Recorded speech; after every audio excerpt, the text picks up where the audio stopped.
Everyone is talking about RAG. But if I ask you to explain it, most people can't. So in the next few minutes, I'm going to make you understand RAG so clearly, you could explain it to a 10-year-old. No coding, no jargon. Just one idea that changes everything. And by the end, I'll show you why companies are building entire products around this single concept. Let's start with something you've probably done. You open ChatGPT and ask, what's my company's reimbursement policy for home office setup? And what does it do? It guesses. It makes something up that sounds right but isn't. Because here's the thing, ChatGPT was trained on the internet, not on your company's internal documents. It has no idea what your policies say. So it does what any confident person does when they don't know the answer. It wings it. Now, what do you actually do when you need the real answer? You go find the policy document yourself, you open it, you find the right section, and then you paste it into ChatGPT and say, based on this document, answer my question. And suddenly, perfect answer. You just did RAG. You retrieved the right information, augmented the prompt with it, and let the AI generate a response. That's all RAG is. RAG stands for Retrieval Augmented Generation. Sounds fancy. It's not. Think of it like this. Imagine a really smart intern. They just graduated top of their class, they know a lot of general stuff, but it's their first day at your company.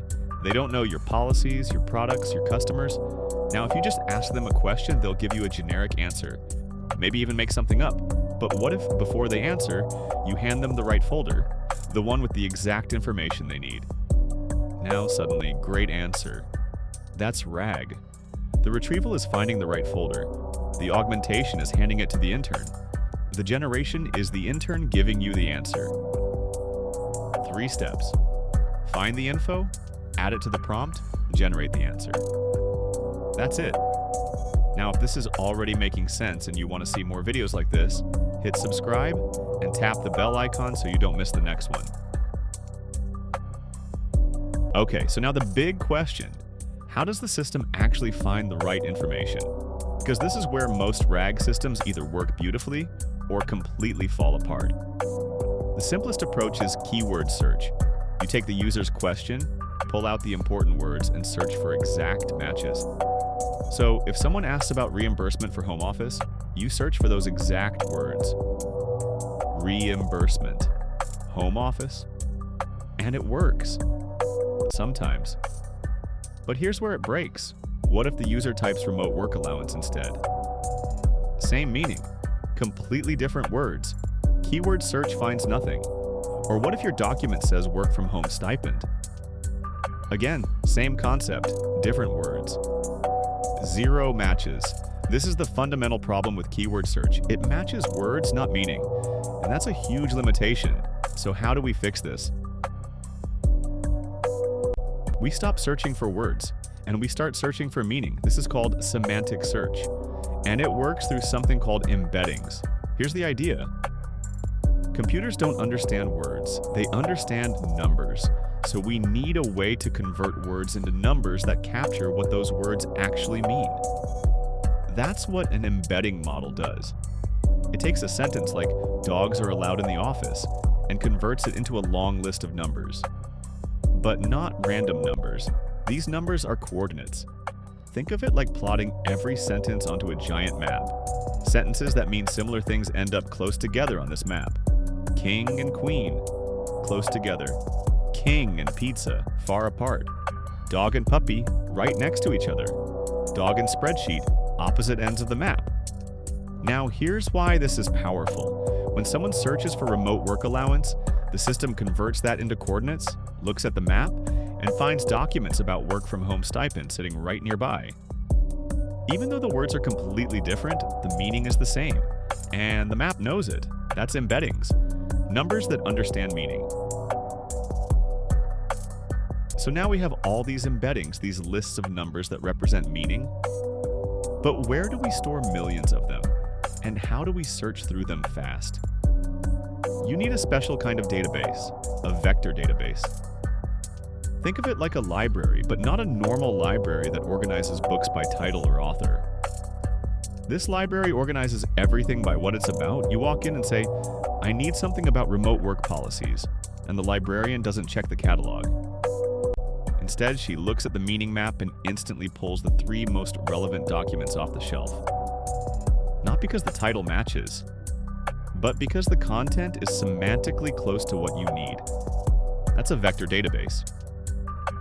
Popular ones include Pinecone, Weaviate, Chroma, and PG Vector. They all do the same core thing. Store embeddings and find the closest matches. Fast, really fast, even with millions of documents. So now you have your company's entire knowledge base converted into embeddings, stored in a vector database, ready to be searched by meaning. But we have one more problem to solve before RAG really works. Imagine you have a 50-page employee handbook. You convert the whole thing into one embedding and store it. Now someone asks, how many vacation days do I get? The system finds the handbook. Great! But it returns all 50 pages. That's like asking someone for directions, and they hand you the entire atlas. Not helpful. So we break it up. This is called chunking. We take that 50-page document and split it into small, focused pieces. Each piece covers one topic: vacation policy, sick leave, remote work, health insurance. Each chunk is maybe 200 to 500 words. Focused, specific. Now each chunk gets its own embedding, its own spot on the meaning map. And when someone asks about vacation days, the system doesn't return the entire handbook. It finds just the vacation policy chunk, the exact paragraph you need. Nothing more, nothing less. That's chunking, and that's the last piece of the puzzle. Now, let's put the whole thing together. This is the complete RAG pipeline, and it has 2 phases. Phase 1 is preparation. Before any user asks anything, we do the heavy lifting. We take all our documents and chunk them into small, focused pieces. Then we run each chunk through an embedding model to convert it into numbers. Then we store all those embeddings in a vector database. That's the setup. It happens once. Now, phase 2. A user asks a question. Here's what happens behind the scenes. Step 1. The system converts the question into an embedding. Step 2.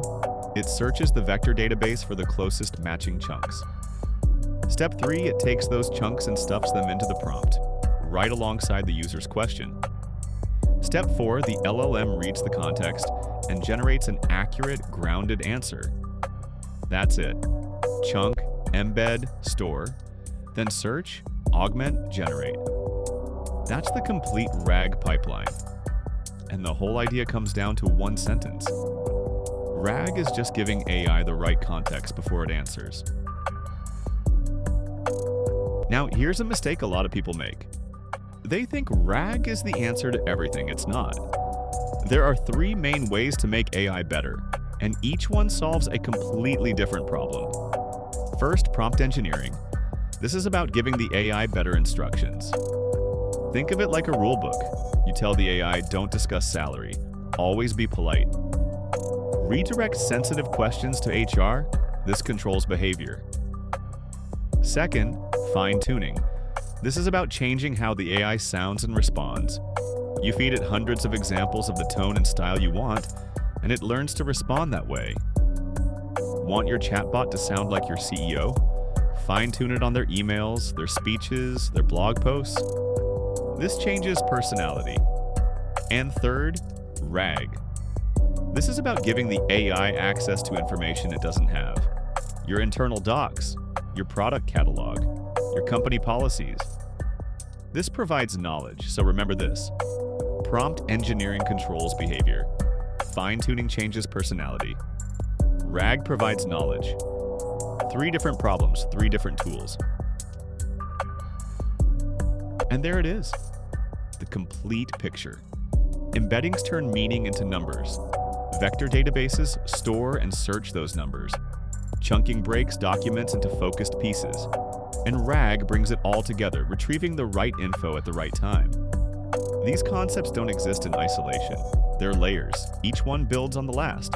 And now you understand all of them. AI without RAG just guesses. It sounds confident, but it's wrong. AI with RAG actually knows. It looks things up before it answers. And that difference between guessing and knowing is why some people are just playing with AI and others are building real products with it. You didn't just learn a buzzword, you learned architecture. If this made things click, hit subscribe and tap the bell icon so you don't miss the next breakdown. Now go build something. I'll see you in the next one.